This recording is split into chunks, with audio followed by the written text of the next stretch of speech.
चलिए भाई हम शुरू करते हैं पतले लेंस से विचलन। पतले लेंस से विचलन मतलब कि यदि कोई प्रकाश की किरण किसी लेंस से ऊपर गुजरती है तो अपने पथ से वो कितना क्या हो जाती है, विचलित हो जाती है।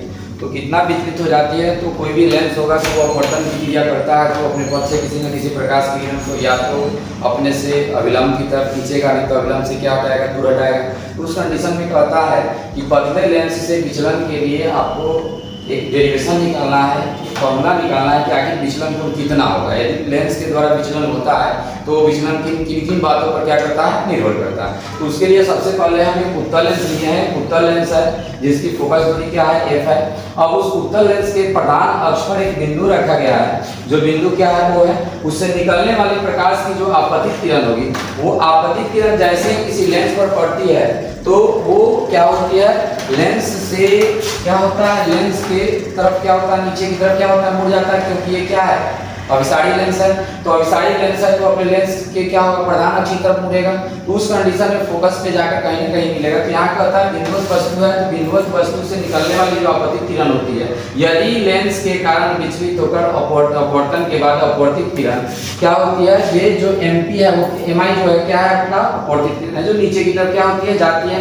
अब यहाँ बात आता है कि यह कंडीशन कहता है कि तो आखिर वो यदि लेंस नहीं होता तो सीधे क्या हो जाती, बाहर निकल जाती, जो OMN है वो सीधे कहाँ जाती, बाहर जाती, तो जिसके कारण विचलन मान लेते हैं कि विचलन कोण क्या है, मेरा डेल्टा है।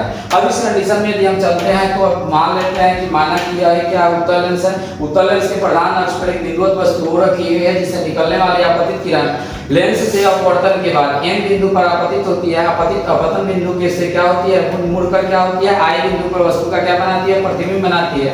तो जो आपका प्रकाश केंद्र जिसको हम ऑप्टिकल सेंटर कहते हैं लेंस का, उस लेंस के ऑप्टिकल सेंटर से इस आपतन बिंदु की दूरी क्या है, h है। अब यहाँ बात आती है, तो हम सबसे पहले चलते हैं कि इसके बारे में हम क्या लिखेंगे। तो हम क्या लिखेंगे, माना कि यह एक उत्तल लेंस है। उत्तल लेंस के प्रधान अक्ष के O बिंदु पर एक बिंदुवत वस्तु रखी है, जिससे निकलने वाली प्रकाश की किरण M बिंदु पर आपतन के बाद क्या होती है, डेल्टा कोण से विचलित होकर I बिंदु पर वस्तु का क्या बनाती है, प्रतिबिंब बनाती है। तो आपतित किरण प्रधान अक्ष के साथ अल्फा कोण बनाता है, तथा अपवर्तित किरण प्रधान अक्ष के साथ कौन सा कोण बनाता है, थीटा कोण बनाता है। और प्रकाश केंद्र से जो आपतन बिंदु की दूरी है वो क्या है, h है। तो यहाँ पर आपको देखने से लग रहा है कि यहाँ पर दो समकोण त्रिभुज बन रहा है। पहला समकोण त्रिभुज यदि बन रहा है तो ये क्या होगी, वस्तु दूरी होगी और ये प्रतिबिंब दूरी, ये तो पहले से पता है। अब यदि हम बात करते हैं यहाँ पर दो समकोण त्रिभुज बन रहा है, तो पहला समकोण त्रिभुज आपका बन रहा है MPO। देखिए यहाँ पर MPO एक समकोण त्रिभुज है या नहीं है, ये वाला ये समकोण त्रिभुज है, वो क्या है आपका MOP है। तो MOP की या MPO की बात करते हैं तो tan अल्फा बराबर होता है क्या चीज, P/B, यानी लंब बटा आधार। तो लंब बटा आधार, तो लंब का मान MP है और आधार का मान क्या है, OP है। तो tan अल्फा बराबर क्या होगा, H/-U। समकोण त्रिभुज दूसरा बनता है, आप देखिएगा दूसरा समकोण त्रिभुज आपका जो बन रहा है वो समकोण त्रिभुज आपका है MPI। देखिए यहाँ पर तो tan थीटा बराबर सेम वही होगा, लंब बटा आधार। तो लंब बटा आधार यानी MP/PI। MP का मान क्या है देखिएगा, तो h है। अब प्रकाश केंद्र से जो आपका M की दूरी है वो क्या है, h है। आपका PI का मान भी है, यहाँ PI का मान क्या था, U था, और यह उत्तल लेंस है तो वस्तु दूरी ऋणात्मक होती है, तो h बटा क्या होगा, -U, और tan थीटा बराबर होगा h/b। अब ये कोई भी त्रिभुज होगा, त्रिभुज का जो बाह्य कोण होता है वो संगत अंतः कोणों के योगफल के क्या होता है, बराबर होता है। तो यह यदि त्रिभुज OMI का ये बाह्य कोण है, इसका संगत अंतः कोण कौन होगा, अल्फा और थीटा। अल्फा और थीटा होगा तो उस कंडीशन में यदि हम त्रिभुज OMI में बात करते हैं, एंगल NMI बराबर angle MOP plus angle MIP, तो डेल्टा बराबर क्या होगा, अल्फा प्लस थीटा। अब यहाँ से ये भी आप जानते हैं कि यदि कोण का मान बहुत छोटा होता है तो sin थीटा प्लस थीटा के बराबर होता है, और tan थीटा भी क्या होता है, प्लस थीटा के बराबर होता है। तो उस कंडीशन के आधार पर चलते हैं कि कोण का मान क्या होता है, tan थीटा किसके बराबर होता है, थीटा के बराबर होता है। अतः समीकरण 1 और 2 से tan अल्फा बराबर क्या होगा, अल्फा, और tan थीटा बराबर क्या होगा, थीटा।